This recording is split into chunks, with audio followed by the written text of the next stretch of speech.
Et cela va nous aider à clôturer quelque chose de la semaine.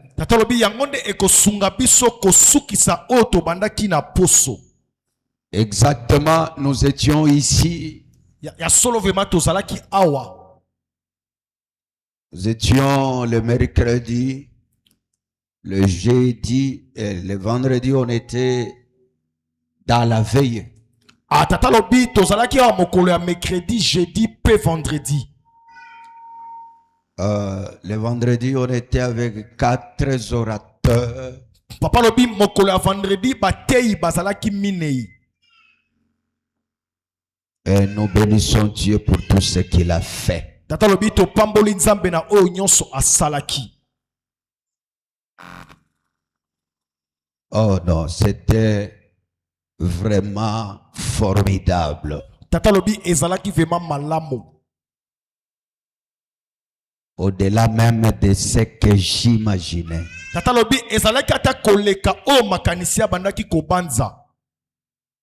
Au-delà même de ce que j'ai pensé de mes fils. Tata lobi ezalaki ata koleka o ya bandaki komonela na bana na ye. En tout cas, j'étais trop fier. Tata lobi ye vraiment atombolaki mapeka. Quel message! Lite ya lolenge nini wana.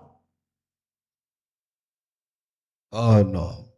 Est-ce qu'on peut bénir Dieu encore pour cet événement de la nuit? Est-ce que tu peux le bénir avec les autres?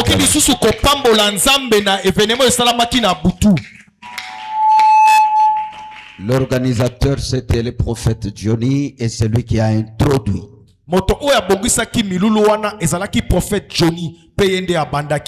L'esprit du Seigneur est sur moi. Quelle profondeur. Quelle hauteur. Et le moment de la prophétie, c'était encore wow. C'était wow. J'ai dit oui. Si vous êtes un père, vous êtes un père, vous l'êtes à cause de ce que vous produisez. Très fier. Très fier. Non, je suis très fier. Et je suis dans la joie. Et le second, c'était le prophète David. Lui est allé avec la délivrance. Quelle puissance. Quelle puissance.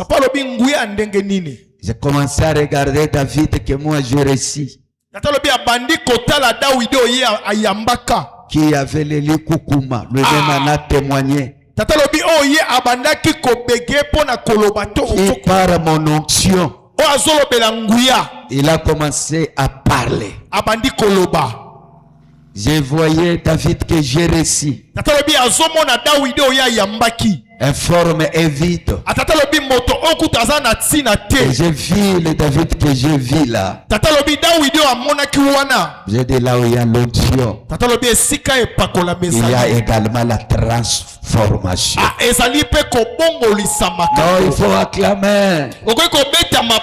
J'étais dans la joie. J'étais dans la joie. Oh non, c'était formidable. Lui a opéré dans ce domaine. Et après, le prophète Manassé est arrivé. Avec la folie de la prophétie. Tiens! Ah non, non, non, non. Il faut bien le les là. Yes. Et j'ai vu beaucoup m'écrire papa et Zongela. Quelqu'un d'autre m'a écrit Tobo Maga qu'il était à vendredi, Toba no Kutaraga Butu. Yoka. Tiens. Et il y a prophétie et prophétie. Un petit jeune là. Mais avec la grâce, Papa lobi na ngolu. je vais lui donner les choses quelque part qu'il commence. Yes. Il doit commencer. Parce que ce genre de grâce, il faut encadrer. Papa lobi bangolu ya bongo ebongi ko bongisa yango. Et lui donner la garantie. Ape ko pesa etango. J'étais trop fier. Papa lobi evema azalaki na esengo. Quand le pasteur de Mongafula est arrivé, Tata lobi tango mobateli ya monga fula komaki. il vient avec les prophétiques Alobi ye ayena lolenga lisakoli. qui me concernaient Oyo bandaki kututa et de qui papa. concernaient l'église. E bandaki pe kolobela tina ecclesia. Après, il vient avec les pastorales. Ape sima nango ya ye na kovandisa. Yafandeli skoli sumu. Yes. Na kusongisa makambo. Donc c'était une équipe, c'était les joueurs sélectionnés par le prophète Johnny. Yes, alors papa lobi bato wana nyoso moto abongisaki pe abengaki bango ezalaki mosakoli Johnny. Non, il fallait que ça soit ici. Papa lobi bongaki ezala awa. Que Dieu te bénisse encore. Papa lobi mosakoli Johnny nzambe apambola yo. Ah, Yes. c'était formidable. Ezalaki malamo. Batu balali na veillete. Yes. Veillete pour banditi tongo. Yes. Batu bazaka mouvement. Yes. En tout cas, j'ai béni le Créateur. Je vais parler pendant 20 minutes. Tata lobi ya kolobela kaka minutes moke. 20 minutes. Et on va rester avec un moment de la prière. Yes, simatokoti na tango ya kobonde. La Bible nous dit qu'il y a un temps pour tout. Biblia so ezana tango ezana mangonga nyoso. Ça c'est le premier verset. Yango ezalaki mama ya likambo na premier verset. Il y a un temps pour tout. Ezana tango na makambo Un nyoso. temps pour toutes choses. Ezana tango na makambo nyoso. Sous les cieux, Na likolo. il y a un temps pour pleurer. Ezana tango imoto Il alela. y a aussi un temps pour ne pas pleurer, un temps pour rire. Tango moto ebongi alela te aseka. Sur la terre, Na ma que tu le veuilles ou pas, olinga te. tu vivras les deux temps. Okobika batango Il y mibale a wana. un moment de la vie Ezana tango moko na bomo. que tu vas pleurer, Yokolela. que tu sois général, Yo ozala mokonzi ya que tu basoda. sois ministre, Ozala mokonzi oyo ya que tu politike. sois député, Ozala moto akelaka que tu mibeko. sois DG, Ozala DG. que tu sois pauvre, Ozala mobola. que tu sois un riche. Ozala moto na bozwi. Il y a un temps Tata lobi eza na tango. où tu vas te retrouver Ebongo oyo okoya komikuta. en train de pleurer. Na tango bandi kolela. La vie va te chicoter. Bomo ekobeta o fimbo. C'est la réalité de la vie. Tata lobi yango nde ezali nzela ya bomoi. Bien-aimé, Yes. ne pense pas que Kobanza eteke. il n'y a que toi qui pleures. Ezala yo nde olelaka. Tout le monde pleure, Bato nyonso balelaka. mais chacun a son temps. Moto na moto wana tango na yo. Tout le monde pleure. Moto nyonso alelaka. C'est la réalité de la vie Yango nde eza lolenge ya qui mokili. va se retrouver un jour Komikuta mokolo moko. en train de pleurer. Yo ozali kolela. Même si tu veux, Yo olinga. même si tu ne veux pas, Olinga te. la vie va te chicoter. Bomo ekobeta o Et fimbo. il faut comprendre des fois la vie Tata oyo ebongi kososola que bomoi. cette manière-là, Lolenge wana. ne se demandez pas trop Esenga makambo ebele te. pourquoi il n'y a que moi qui pleure. Epona nini ngaka na nde nalelaka. Tout le monde pleure. Bato nyonso balelaka. J'ai fréquenté plusieurs personnes Papa lobi atali bato dans ebele. la vie Na bomoi. et dans mon parcours de la vie. Na nzela ya tata ya bomoi. Je me suis rendu compte Tata ekomimona. que même ce que tu envies, Bato biso tosepelaka ils na bango. pleurent de leur manière. Bango mpe balelaka na lolenge na bango. C'est ainsi va la vie. Papa lobi yango nde bomoi ezalaka. Soit tu pleures, Yo ozolela. soit tu entres dans l'état Ntango mosu okoti na tango. où tu ne pleures pas. Oyo ozolela te. Tu es maintenant dans ce temps Oza na tango de rire. ya koseka. Si tu es dans l'état de rire, So na tango ya koseka. ne pense pas que tu ne vas pas pleurer. Te kobanza ete yo kolela te. Parfois, Tango lorsque nous rions, lorsque nous sommes dans le moment de réjouissance, nous oublions que le temps de pleurs finira par arriver. Ça arrive à tout le monde. Ça arrive à tout un être humain. Ça arrive. C'est une réalité de la vie. Et c'est là où Dieu nous fait comprendre que nous sommes faibles. C'est là où Dieu nous fait comprendre que ce corps humain a de l'importance que pour un temps. Ce corps humain n'a pas beaucoup d'importance.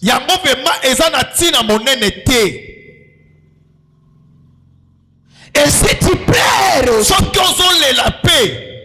ne pense pas non plus que tu vas continuer à pleurer toute ta vie. Non,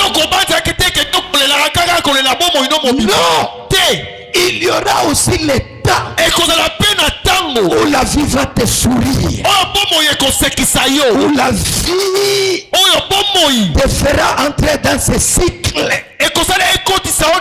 Le cycle où tu es dans la joie. Que ceux qui pleurent aujourd'hui ne minimise pas. Ceux qui sont dans la joie aujourd'hui, et même ceux qui sont dans la joie aujourd'hui, ne minimise pas non plus ce qui plaît. Ainsi la réalité de la vie. Un temps pour toutes choses. Un temps pour pleurer. Et aussi un temps pour se réjouir. Et ma prière à moi ce matin, que Dieu te fasse entrer dans l'état de la réjouissance. Ta façon de me dire amen est en train de m'étonner. Je disais que Dieu te fasse entrer dans l'état de la joie. Où est ton amen? Que Dieu te fasse entrer. Que Dieu te change le temps.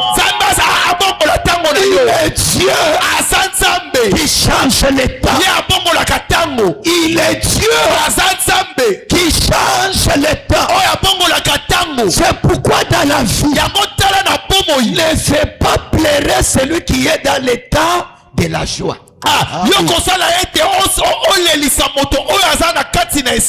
Répétez encore.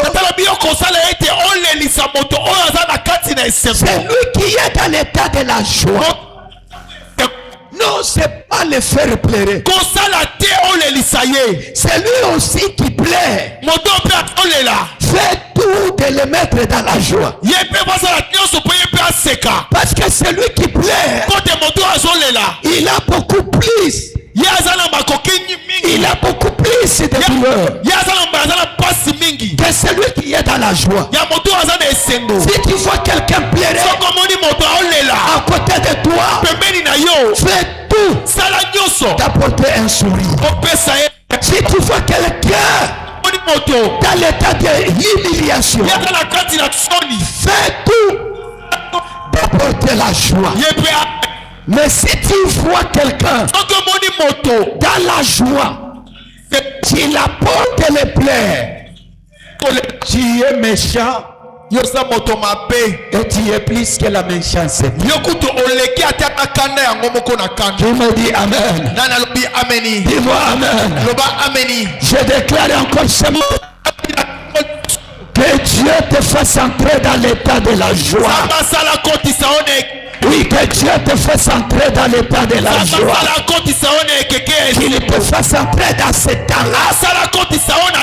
Un temps où tu vas danser. Un temps où tu vas louer. Un temps où tout va te sembler être facile. Tu as besoin de ce temps-là. Et si tu me dis Amen, que Dieu te fasse entrer dans ce temps-là. Ça, c'est la réalité de la vie. Un temps pour toutes choses. Et deuxième élément, là où je vais m'appeler et clôturer. Que nous dit la Bible? Il y a un temps pour cette terre. Et aussi il y a un temps pour parler. Le silence en soi n'est pas une arme de faible. Le silence, c'est une arme de fort. Les hommes forts sont les hommes qui se taisent. Des fois, dans des situations qui te poussent à parler, mais qui acceptent de se taire.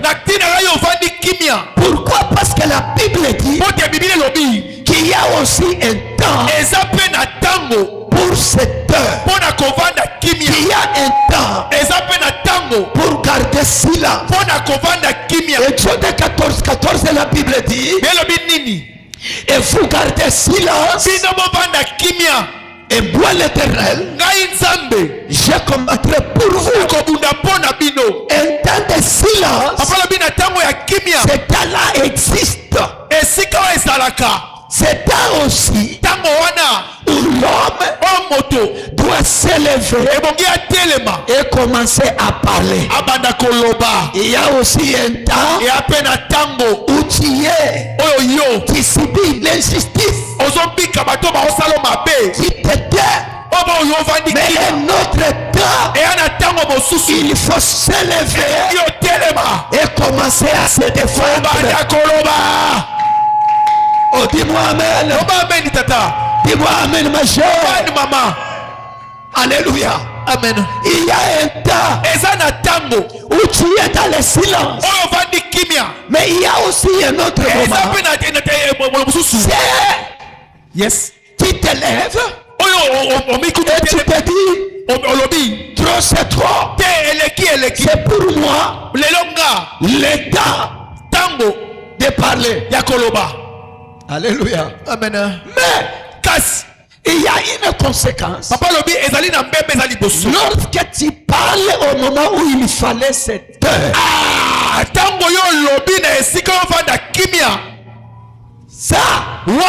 ça porte des conséquences. Il y a aussi une conséquence lorsque tu te tais. Là où il faut parler, il y a des conséquences. Lorsque tu parles, là où il faut se taire, ça apporte des conséquences. Il faut savoir, est-ce que c'est mon temps de parler ou encore c'est mon temps de se taire? Ça, c'est très important. Il y a un homme qui a parlé qu'il faut parler. Si et seulement si tu as le mot le plus fort, yes, que le silence. Il faut parler. Si et seulement si tu as le mot le plus fort, que le silence. Là il faut s'élever et il faut parler. Et celui qui a dit ça, c'est Shinarambo. Les Raïs. Yes. Jikaka. Yes. Joseph Kabila Kabang. Yes. Et c'est aussi les Yoka. Acclamons pour la gloire de Dieu. Alléluia. Amen. Il y a un temps pour parler.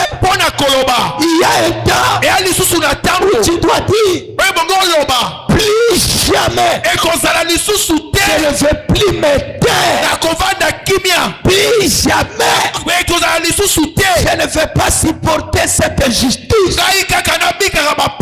Si le plan professionnel, si le plan du mariage, Alléluia. Amen. Faut parler.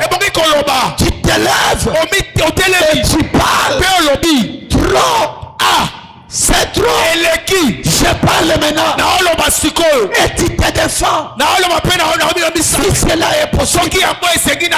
Si tu n'as pas quelqu'un pour te défendre, il y a les avocats. D'ici quelques mois, mon fils deviendra aussi avocat. Ah oui, yes. On a commencé à les conseiller. Oh, sois magistrat. J'ai dit avocat. Yes. Amen. Hein? Yes. Avocat. Yes. Acclamez pour la gloire de Dieu. Acclamons pour la gloire de Dieu. Acclamons. Moi j'ai dit avocat. Yes.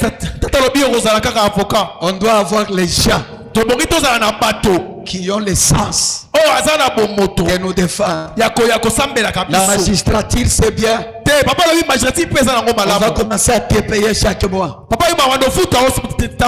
Mais l'avocature, c'est un service libéral. Il y a un dossier, tu gagnes. Tu as la matière pécuniaire dans la poche. Acclamons pour la gloire de Dieu. Est-ce que je peux prier pour quelqu'un ce matin? Que Dieu t'aide à parler quand il faut parler. Que Dieu t'aide à se mettre dans le silence là où il faut être dans le silence.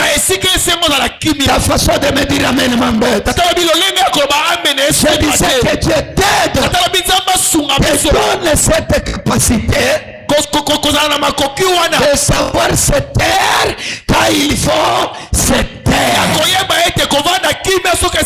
Et que Dieu aussi t'aide à parler là où il faut parler. Que Dieu t'aide. Et que quelqu'un va me dire amen. Il t'aide sincèrement.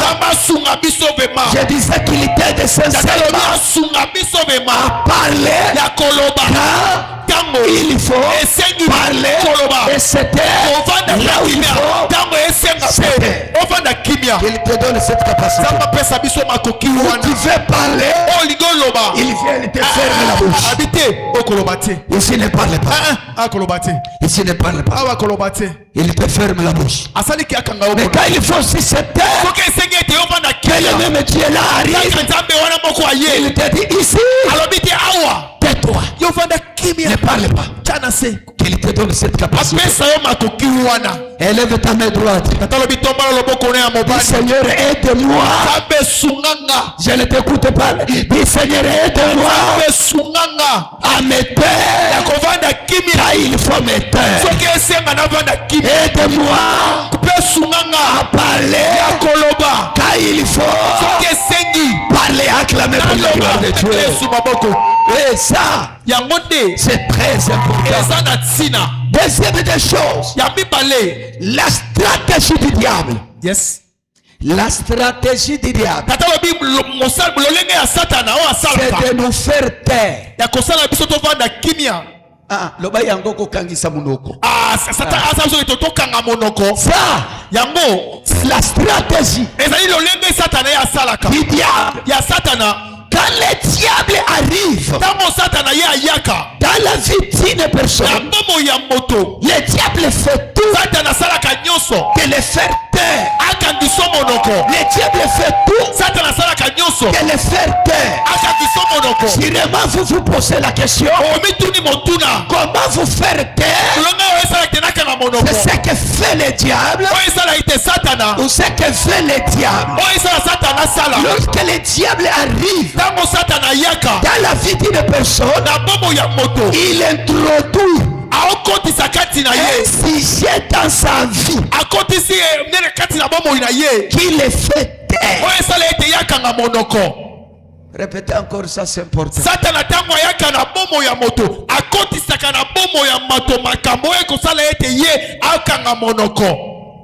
Encore une fois.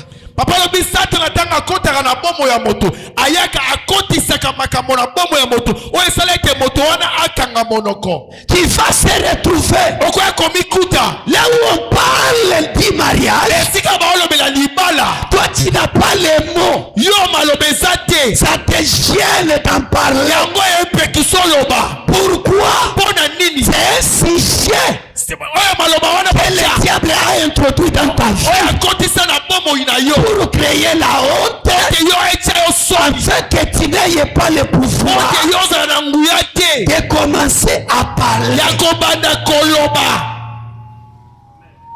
Et la question que je te pose, Tata lobi motuna otuna biso. dans 5 minutes je clôture. Yes, pour tata lobi alinga sukisa. Le sujet que je te pose, Tata lobi motuna zotuna biso. quel est le sujet Papa lobi eloko nini? que le diable a collé à ta vie, Ah, on satana akangisa yango na bomo ina yo. qui a fait que Esala ete tu ne parles plus, yo okanga monoko. tu deviens silencieux. Yo komi moto ovandi kimia. C'est la stratégie du diable. Ezali lolenge ya Satana. Il impose certaines personnes. Yebe ma atiaka bato mosusu na Il makasi. impose le silence obligé. Azotia kokanga monoko na bomo Tu ya n'as pas bato. besoin d'être silencieux, Ayana posa ti ozala kimia. mais il t'impose un sujet. Yebe ma atie yo makambo. Souvent, ce sont des sujets de honte. Yango mingi ezalaka makambo ya soni. Ce sont des sujets d'humiliation. Eza makambo okoka soni okomona ekokitisa Il yo. vient dans ta vie. Aye na bomo ina yo. Il t'impose ce sujet. Atie yo makambo wana. Ou par exemple, Otango ndakisa mosusu. regarde l'histoire Otali lisolo. de notre sœur Anna. Ya ndeko na biso Ana. Anna ne pouvait plus parler. Ana akokaki koloba te. Penina Penina. était en train de l'insulter Ya bandaki kofinga ye. tout le temps Ntango nyonso. jusqu'au temple. Kino La na Bible me dit, Bibi elobi boye. il reniait que ses lèvres. Tata babandeka kobeta monoko. Pourquoi? Pona nini? Parce que dans le sujet, Pote yo makambo na dans la vie d'Anna, na bomo ya Ana. le diable Satana. l'avait imposé Yebe ma apekisa un ye. silence à un sujet quelconque. Atanga monoko na makambo moko. Et chaque fois Ntango nyonso. que Pénina l'a mortifié, Ao pena bandaki koloba loba. Anna qui n'avait pas des enfants, Ana ozalaki na bana te. Anna était silencieuse, Ani akangaki monoko. pas volontairement, Te ezalaki ya alingaki te. involontairement. Ezali likambo ya sepeli na Souvent pote. le diable Yango Satana utilise ça comme une arme asalaka bokokonza na ye. pour nous faire peur. Mpona kosala biso Eh bien, je tokema. déclare ce matin, Bien otatola na ntongo lelo. tu vas parler au nom de Jésus. Na kombo na Yesu. Je dis, tu vas parler au nom de Jésus. Na kombo na Yesu. Je dis, tu vas parler au nom de Jésus. Na kombo na Yesu. Tu me dis Amen, que Dieu ouvre ta bouche. Olobi amen nzambe afungola monoko na yo. Gloire soit rendue à Dieu. Kembo ezongaka epai na ye. Jusqu'au jour où Kino wapi Anna dans le temple, akoti na tempelo. les sacrificateurs Eli, Moto mbimbeka Eli. regarde Anne. Atali an. Anne Atali. commença à remuer ses lèvres, Abandika kobeta beta monoko kaka. lui pensant que Ya bezo banza ete. il était ivre. Amelaki masanga. Il dit, ta servante Ayebisi mosali na. n'a jamais été ivre. Alobi mosali na atika Ou komela ta masanga te. servante ivre. Ape alangwe te. C'est l'amertume de l'âme. Ezali bololo. L'amertume de l'âme. Bololo. Et ce jour-là, Yes. quand Anne rentre, Tango Ana. et du coup, quand elle met au monde Samuel, Tango ya potaki Samuel. Anne qui ne parlait pas, Ano bandaki koloba te. Anne commence à avoir aussi des sujets. An pe ya bandi siko koloba. Anne commence aussi à dire, Ana pe bandi kobeta lisolo. na butu ya lelo mwana derangenga makasi na lalite. Yoka. Alléluia. Yes. Les choses Makambo. qu'elle ne pouvait pas dire. Oh bongaki ya loba te. Et puis avant de koloba. Yes. O mwana lelo mutu esuye aleli. Yes. Mutu mobimba. Yes. Amwana nanga pe. Yes. Kosuba suba. Yes. Tala lelo nzambe afongola yo moloko na sije wana. Na lobi afongola yo moloko na sije wana. Yes. Olobelinga ameli ya makasi. Yes. Abanda kofongola yo moloko Yes. na sije oye kanga yo moloko. Na lobi afongola yo moloko na sije oye kanga yo monoko. Quel est le sujet Papa lobi ezali maloba nini qui a fermé ta bouche? o ekanga monoko na yo? Quel est le sujet Papa lobi ezali maloba nini qui a fermé ta o bouche? esala ete yo vanda kimia? Quel est ce sujet-là? Papa lobi ezali maloba nini Vous imaginez? ozobanza? Mettez-toi aussi à la place Papa lobi yo mpe ezala na de esika cette femme Sarah. ya mwasi wana Sara 90 ans. 90 ans Elle ne pouvait pas parler akoki te koloba quand on parlait des enfants. ntango baobeta masolo ya bana. Mais ce jour-là, Na mokolo wana quand elle a mis au monde, ntango ye mpe abotaki elle a commencé aussi à parler. bandi kobeta Je ne lisolo connais pas quel est le sujet lobi ayebi maloba nini que le te diable t'a imposé satana atya kati na biso afin que tu ne parles po pas. ete yo oloba te. Peut-être ntango mosusu sur le plan mariage, ezali na nzela ya quand libala les gens parlent du mariage, bato babeta lisolo ya libala toi tu as honte d'en te yoko parler. yo ozoka soni koloba Pourquoi? Parce que le po diable ete satana t'a imposé ye cette atya situation. yo Et tu n'as plus le sujet. oza susu te Tu na n'as maloba plus yango. le débat. yo oza susu te Tu na n'as kobeta plus le lisolo. débat yo eza lisusu sur te ce sujet-là. na likambo wana Tellement ça te fait honte. esala osoni Tellement ça te fait honte. balobi esala osoni Dieu m'a dit de te dire nzambe ayebisi tata boye ce matin, ntongo ya lelo il va ouvrir ta bouche afungola monoko na yo et tu marcheras tête haute. okotambola motu Ton likolo. amène m'embête. tata lobi ameno esima te Imagine-toi, mibanza ete tu n'as pas le travail. owana mosala te Tu n'as pas le travail. owana mosala te Tu te retrouves omikuta au milieu de ceux qui travaillent. esika bato basalaka Déjà le matin, bato na ntongo ils se lavent, baosukola ils démarrent leur voiture ademare motuka na ye et ils vont au travail. akei mosala Parfois le matin, ntango mosusu na ntongo ils prennent leur moyen de transport. azwi moyen de transport Ils vont au travail. ake mosala Ils rentrent que le soir. azongi kaka na pokwa Ils rentrent que le soir. azongi kaka na pokwa Et toi, yo qui se trouve omikuta au milieu de, na kati na bango elle commence à dire, yo bandi koloba au travail aujourd'hui, lelo tosala il y lelo a eu ça comme problème. alaki boyeboye lokola mosala L'autre aussi dit, mosusu mpe alobi mon salaire n'est pas suffisant. anga mpe mbongo na ngai Et toi qui n'as pas le travail, me yo ozanga mosala qui est au milieu de, wana kati na bango ça commence à te faire mal. kosala yo mabe Ça commence à te déranger. bandi kotungisa yo Commence à se poser la bandi question. komituna mituna Qu'est-ce que je dirais ici? eloko nini na Moi, osala je n'ai pas le travail. nga na mosala Je n'ai pas le débat. nga na bona Je n'ai yo pas le sujet nga na masolo pour te lequel mpona wapi je peux aussi me débattre. akoki mpe koloba Aujourd'hui, na ntongo lelo le Dieu de l'Alliance, nzambe aboyokani il se souvient de toi abanza yo en te donnant aussi une parole. apeso maloba Il se souvient de toi mpe abanza en yo t'ouvrant aussi une bouche. mpe afungolo monoko Aujourd'hui, que Dieu lelo nzambe t'ouvre une bouche afungola là où le diable sika a satana fermé ta bouche. ekisa yo kanga Cela me fait comprendre que lelo ososola aujourd'hui, que Dieu te donne le débat. Le débat. Touche ton voisin. Dites à lui que Dieu te donne le débat. Qu'il te donne. Qu'il te donne le sujet. Qu'il te donne le sujet. Qu'il te donne le sujet. Qu'il te donne le sujet. Qu'il te donne le sujet.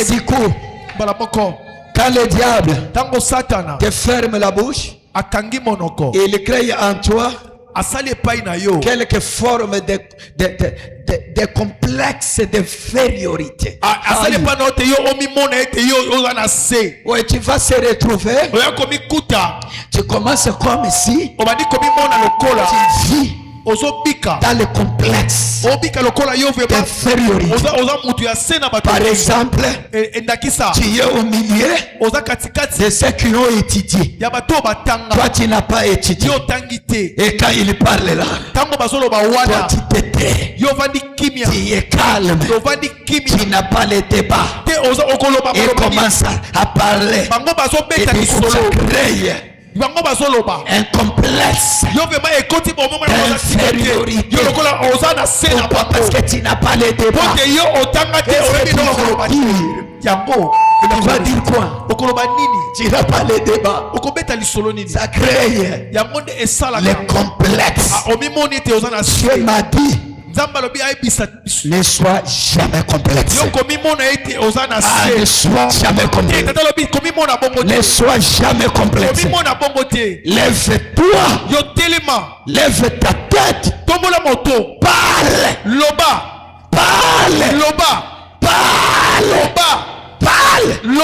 Vis ta vie comme bon te semble selon la volonté de Dieu. Acclamez pour la gloire de Dieu. Dis à ton voisin, vis ta vie comme bon te semble selon la volonté de qui? De Dieu. Ça, c'est un élément clé. Ne sois pas complexé. Alléluia. Amen. Ne sois pas complexé. Enlève le complexe d'infériorité ou de supériorité. Enlève ça. Marche tête haute. Marche tête haute. Là où le diable a fermé ta bouche, moi j'ouvre ta bouche. Moi j'ouvre ta bouche.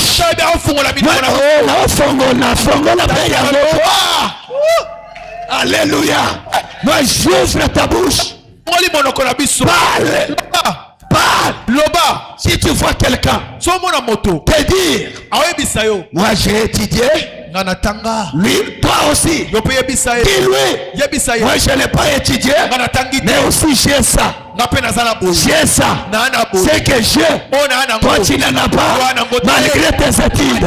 C'est que aussi toi tu as, moi aussi je n'en ai pas. Ah, dis-moi amen. Dis-moi amen. Dis-moi amen.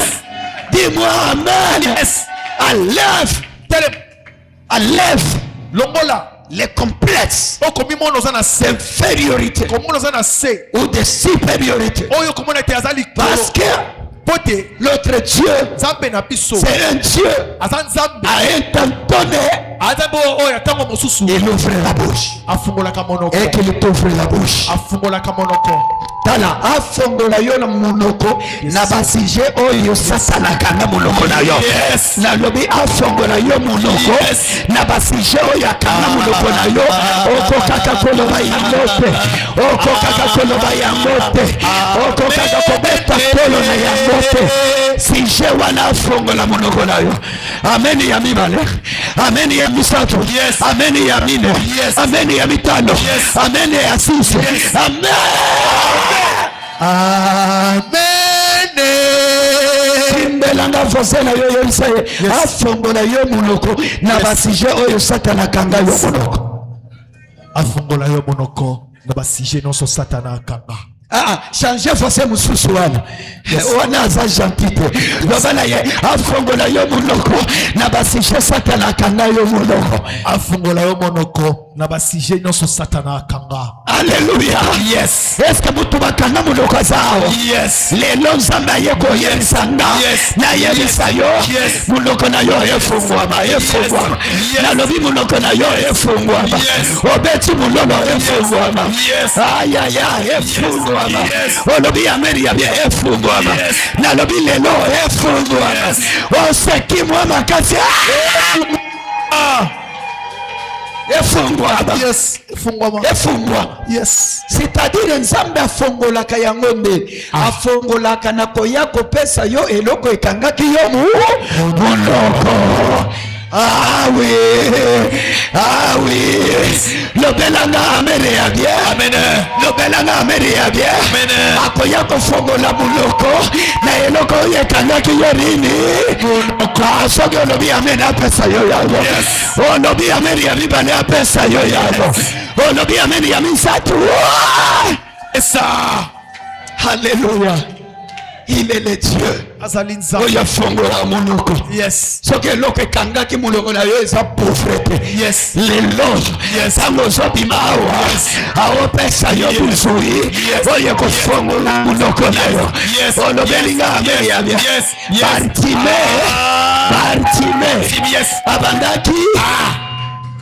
Abandaki.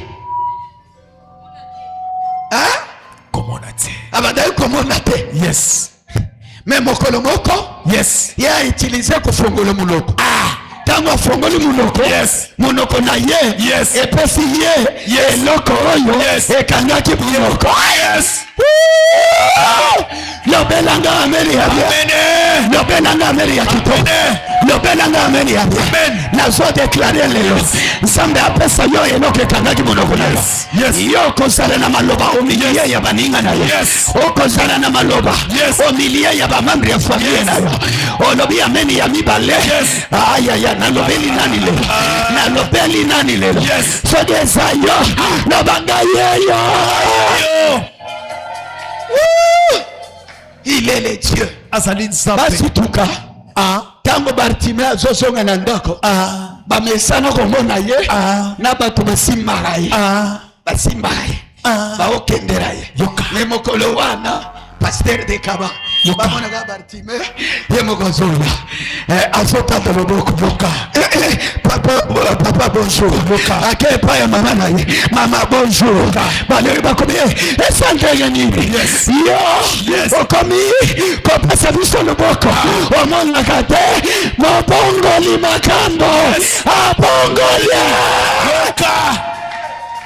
abongoli lisusu Bartimée ayebisi bango ayeyo na olula ayeyo na otambola bakokende kotika ye lisusu te bakosonga ye lisusu abandi komikendele ye moko esika babandaki komema ye naye koyebisa moto moko baoyo babandaki kosunga yo wa baoyo babandaki kosunga yo ya mbala oyo bakomona yo moko yo moko lobelanga mbele ya bien amen lobanga moko loba Yesu abongoli Yesu a changé Yesu a changé nakomi kotambola ngai moko Nzambe apambola liloba na ye tobeti maboko apambola liloba na ye nalingi to adore ye apambola